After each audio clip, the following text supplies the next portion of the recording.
বহুবার এমন হয়েছে, গাড়ি নিয়ে কোথাও ঘুরতে গেছি, মাঝ রাস্তায় হালকা খিদে পেয়েছে বা চা খাওয়ার ইচ্ছে হয়েছে, কিন্তু আশেপাশে কোনো হোটেল না থাকার জন্য খাওয়া হয়নি বা অনেকটা দূরে গিয়ে খেতে হয়েছে।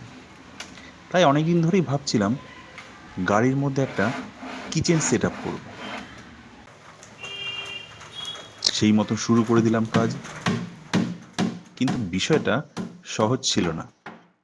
মনের মতো মিস্ত্রি খুঁজে পাচ্ছিলাম না যে আমার ভাবনাটাকে রূপদান দিতে পারবে। অনেক খুঁজে এই দাদাকে পেলাম, যিনি শুনেই বললেন, হুম, করে দেবো।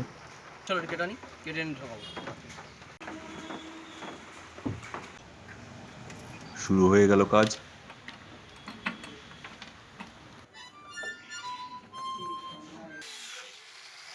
দেখতে দেখতে কয়েক ঘন্টার মধ্যেই রেডি হয়ে গেল আমাদের গাড়ির ছোট্ট কিচেন সেট। আর কি, এবার শুধু বেরিয়ে পড়ার বাকি। কেমন দেখতে হয়েছে সেটা না হয় পরের ভিডিওতেই দেখাবো।